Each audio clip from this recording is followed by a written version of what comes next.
علیکم ورحمۃ اللہ وبرکاتہ۔ فرینڈس، کیا حال ہے؟ ٹھیک ہے؟ آج میں اپنے گھر کے بارے میں اور سبق کے بارے میں اور ان سب چیزوں کا بتاؤں گا۔ صبح ہم اٹھتے ہیں، منہ وغیرہ دھوتے ہیں، پھر کھانا کھاتے ہیں، کھانے کے بعد کپڑے بدلتے ہیں، پھر ہم مدرسہ جاتے ہیں، مدرسے میں ہم قاری صاحب کو سبق سناتے ہیں، سبق کے بعد سبق کے بعد جو ہمیں قاری صاحب نیا سبق دیتے ہیں ہم اس کو یاد کرتے ہیں، اور پھر ہمیں چھٹی ہوتی ہے۔ میرا ماموں بھی اس میں ہوتا ہے، ماموں بھی وہ بھی قاری صاحب کو سبق سناتا ہے۔ پھر ہمیں چھٹی ہوتی ہے، چھٹی کے بعد ہم آفس آتے ہیں۔ آفس میں تو آفس کے اپنا چیز کھیلنے کی چیزیں باہر لے کے جاتے ہیں، پھر کھیلتے ہیں۔ اس کے بعد اذان ہوتی ہے، نماز پڑھتے ہیں، نماز کے بعد ہم گھر جاتے ہیں، گھر میں کھانا کھانے کے لیے جاتے ہیں۔ کھانا کھانے کے بعد تھوڑا سا سو کے پھر واپس آتے ہیں،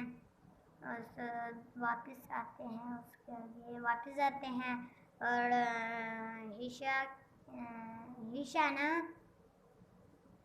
عشاء کی اذان ہوتی ہے، عشاء کے اذان پر ہم عشاء کے نماز پڑھ کے ہم ٹیوشن جاتے ہیں۔ ٹیوشن مغرب کو ہمیں چھٹی ہوتی ہے، ہم پھر مغرب کی نماز پڑھتے ہیں، پھر ہم سپارہ پڑھنے جاتے ہیں، پھر رات کی اذان ہوتی ہے، رات کی نماز پڑھ کے ہم گھر جاتے ہیں۔ گھر میں تھوڑی سی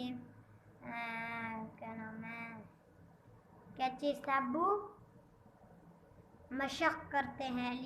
کل رات ہم نے مشق کی تھی، جیسے کہ ہم نے قل اعوذ برب الناس کی بھی مشق کی تھی۔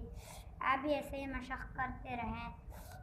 اس کی وجہ سے مشق کرنے سے بچوں کی حواس پیاری ہو جاتی ہے۔ مشق تو وہ جو ایک بچے نے نعت پڑھی تھی نا، وہ میں نے بھی پڑھی تھی حال آڈیٹوریم میں،